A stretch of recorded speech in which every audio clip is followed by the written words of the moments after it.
cette invitation sympathique dans ce lieu mythique. Hein. Donc, il m'a demandé de vous parler des possibilités de la cheville, de l'échographie, de la cheville du footballeur. Et c'est surtout pour ne pas arriver à cette instabilité hein, que c'est important. Évidemment, quand vous voyez un petit décollement périosté comme ça, quand vous voyez une rupture partielle comme ça, ben vous vous dites c'est bon, on est dans le bon, c'est bien.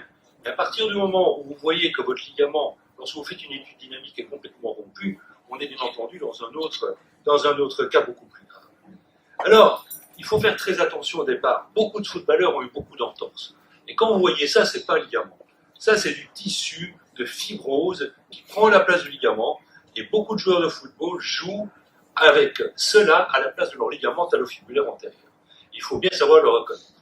Ensuite, cette fameuse tibiofibulaire distale, on connaît tous ces ruptures, ce mécanisme de rotation interne. On sait que parfois il y a un arrachement osseux. Hein, on sait que la dorsiflexion est très mauvaise parce que la partie antérieure du talus est plus large que la partie postérieure. Et donc vous allez pérenniser hein, ce diastasis. Mais il faut aussi regarder en postérieur. Il faut regarder en postérieur. On loupe beaucoup de ces arrachements qui sont générateurs d'importantes séquelles. On les voit sur le standard, au scanner, en échographie. Et voici un cas tout récent hein, dont on a beaucoup parlé dans la presse récemment. C'était pas au foot, c'était au handball. Hein, et vous voyez, il n'y avait pas de rupture du ligament tibiofibulaire postéro-inférieur, mais regardez sur le contrôle il y a quelques jours, vous avez quand même une réaction périostée. Donc il y a une souffrance de ce ligament importante qui peut traverser la syndesmose et être à l'origine de bien des problèmes. Et là aussi, il faut se forcer à faire des dynamiques en dorsiflexion. Le joueur debout sur la table, s'il le faut, qui fléchit sa cheville en dorsiflexion pour rechercher cet élargissement anormal, source de problèmes pour la suite. Ensuite, j'ai eu beaucoup de plaisir à entendre le problème de la subtalaire, parce que c'est vrai, on aime bien les regarder là, hein, parce que pourquoi? Parce qu'on voit les synostoses, on voit très bien les synostoses, on voit aussi parfois ces kystes, parfois impressionnants, qui empoisonnent la vie des footballeurs, et puis on va dans le sinus du tarse, on voit très bien le ligament talocalcanéen antérieur, mais surtout on va se mettre là, regardez exactement à cet endroit-là sous la malléole, et là on va faire une manœuvre dynamique. On va voir une subtalaire qui ne bouge absolument pas, de quelques millimètres, ce qui est normal, hein, et pour après avoir une subtalaire, vous voyez, qui a des mouvements 3 fois plus importants, 3 ou 4 fois plus importants. On dépiste l'instabilité de ces subtalaires par un bête mouvement d'un CK tout à fait simple. Le chopard, ne l'oublions pas, beaucoup de footballeurs sont embêtés par ces arrachements à l'attache du ligament bifurqué sur le rostre du calcanéum, hein, mais on ira voir aussi le ligament talonaviculaire dorsal, parce que toutes les frappes au dos du pied hein, peuvent entraîner ces arrachements de l'insertion talienne hein, de ce ligament, source de problèmes à long terme. Et puis j'ai entendu aussi, c'était Stéphane sur le spring ligament, c'est vrai, on va voir le spring ligament, on sait quel est son rôle, hein, on sait très bien qu'il s'insère ici sur le naviculaire, c'est normal, dans cette espèce de coupole hein, formée par le talus, et regardez hein, ces petites images de désinsertion partielle de ce spring ligament, qui là aussi sont génératrices de beaucoup de problèmes. Alors le nombre de ligaments est bien sûr important, et surtout au niveau de la taille crurale, c'est bien sûr le calcanéo-fibulaire. Le calcanéo-fibulaire, il faut se battre vraiment pour essayer de dépister et de ne pas louper cette désinsertion malléolaire du ligament calcanéo-fibulaire, hein, parce que ça va donner beaucoup d'ennuis, pardon, j'ai tout trouvé, ça va donner beaucoup d'ennuis. Et aussi, chez les footballeurs, cas tout récent de notre équipe du PSG, hein, cette désinsertion capsulaire à la tâche tibiale, des insertions qui, en consolidant, a donné cet important épaississement périosté hein, qui a compliqué beaucoup la remise sur le terrain de notre joueur. De plus, certains joueurs vont vous dire « Doc, j'ai l'impression que mon pied lâche ». Bien, quand ce pied lâche, ça veut dire que l'entorse est partie devant et elle a rompu la capsule. Elle a rompu la capsule, elle n'est pas partie vers le calcanéo-fibulaire, elle est partie un peu vers là. Et puis, autre chose maintenant, auquel on attache beaucoup d'attention, c'est la topographie exacte de la rupture. Est-ce en plein corps? Est-ce à la tâche distale? Ou est-ce surtout à la tâche proximale?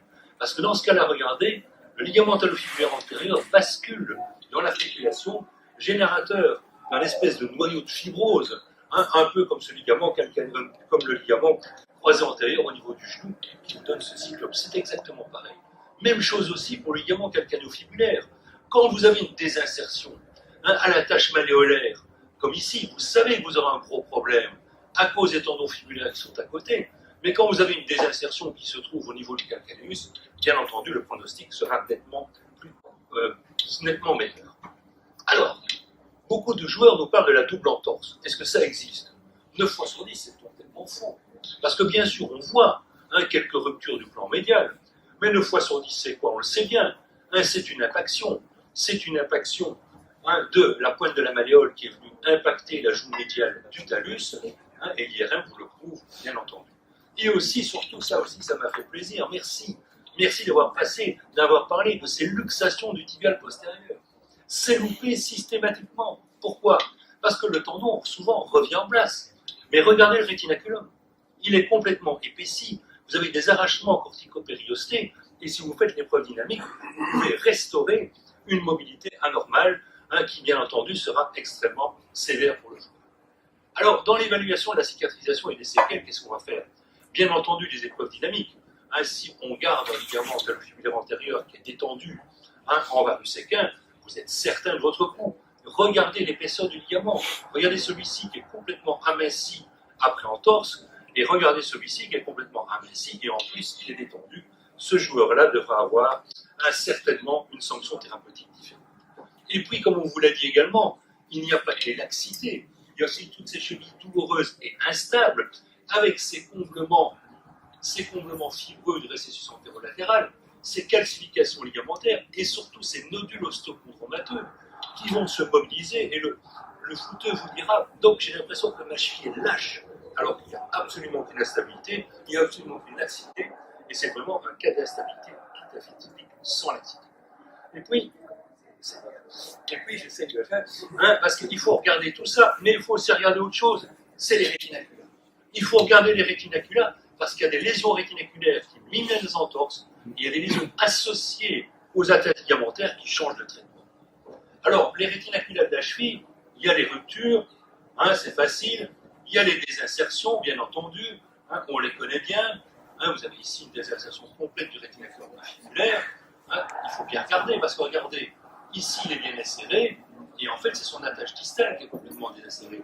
Il faut en échographie balayer tout le rétinaculum pour être certain de le voir. Ensuite, il y a des insertions partielles, et celle-là, c'est surtout l'insertion du frondiforme au niveau du sinus du tarse, mais aussi mondiaux, où vous allez avoir beaucoup d'atteintes de ce rétinaculum dans son attache dans le sinus du tarse qui vont mimer les entorses. Même chose également ici, à l'insertion, regardez, du rétinaculum à la superficie de la malléole latérale, en superficie de ce ligament tibiofibulaire antérieur-inférieur. Ce n'était pas une lésion de la syndesmose, c'était une lésion rétinaculaire. Le décollement, bien entendu, et le problème, c'est que nous, on voit ça. Souvent, on voit ça. Le tendon est en place, et il faut faire la dynamique. Pour voir le tendon se luxer, il faut systématiquement faire les dynamiques pour voir ce tendon se luxer, à la recherche, ici, d'une atteinte des tendons fibulaires ou d'une atteinte du tendon tibial postérieur. Alors, dans les lésions séquelaires, c'est ça. Ça va empoisonner la vie de nos sportifs.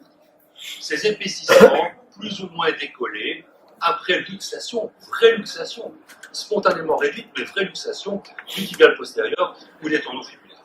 Et puis ça, ils vont venir en vous disant, donc, regardez ma cheville. J'ai une malléole interne qui est 4 fois grosse comme l'autre. C'est normal. Il y a un petit épaississement du ligament, il y a un énorme épaississement du rétinaculum, ça lui fait mal, ça le gêne, ça l'empêche de jouer correctement. Et puis beaucoup de ces désinsertions du rétinaculum ne sont pas bien cicatrisées. Regardez ici. À droite, l'insertion est parfaite. À gauche, vous avez un gros épaississement, une irrégularité corticopériostée, et si vous allumez le Doppler, vous aurez une importante réaction qui vous prouve pourquoi vous avez cette sensation de douleur. Et puis je voulais aussi en venir à ça, et je pense qu'avec le topo superbe sur la rééducation qu'on a eu, voilà le problème du rétinaculum.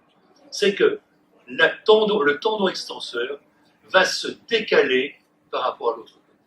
Le rétinaculum va se détendre, et la flexion dorsale de la cheville ne sera plus aussi puissante du côté lésé. Et je pense que là, il faut bien le voir, il faut bien anticiper ces problèmes. Alors, quelques exemples, en proximal, je vais aller très vite, pardon. Rupture du rétinaculum défibulaire, tout le monde connaît. Décollement du rétinaculum défibulaire, bien entendu. Bien entendu, il faut y penser. Pourquoi? Parce que vous aurez une ténosynovite défibulaire. C'est pas le même problème après. Il faut y penser. En distal, on oublie souvent l'insertion sur le calcanéum, qui peut également se rompre, avec également, je vais vite, des pathologies sur les tendons fibulaires qu'il faudra appréhender. Le rétinaculum inférieur, c'est exactement pareil. Vous voyez parfois des iriums toutes blanches à cet endroit-là. On va vous dire rupture des tendons fibulaires, c'est fou. C'est le rétinaculum qui est détaché. Regardez, celui-ci, il est bien serré.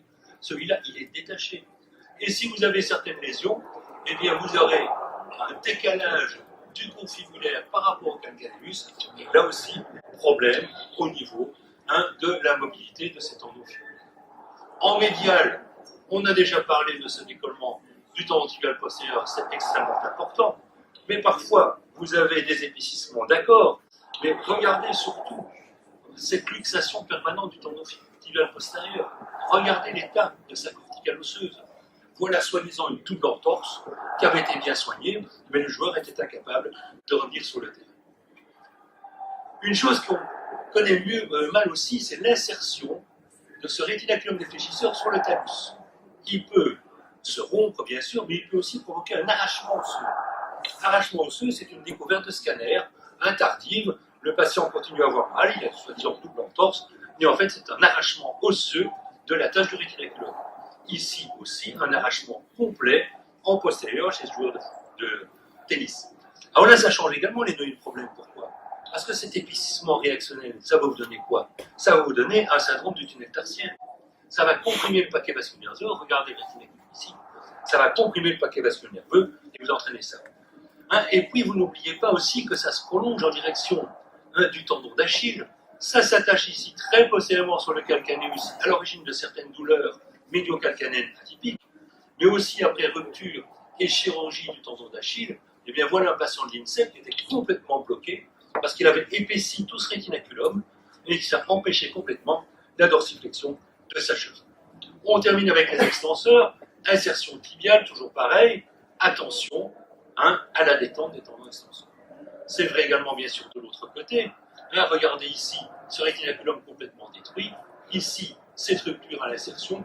À chaque fois, vous aurez une majoration de l'espace entre les tendons extenseurs avec une diminution de la force en flexion dorsale de la cheville. C'est ça qu'il faudra rechercher.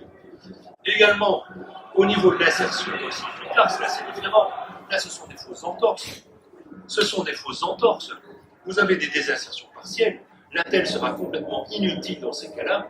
Même également, quand vous aurez ces atteintes du fondiforme à sa phase de réflexion, autour du tendon extenseur des orteils, attelle totalement inutile. Il faut bloquer la flexion dorsale et ne pas faire autre chose.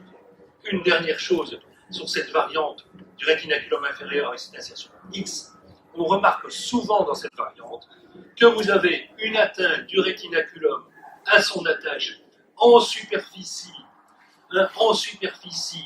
du ligament talofibulaire antérieur. Et regardez sur ces coups frontales, le ligament est strictement normal et c'est uniquement une atteinte du rétinaculum.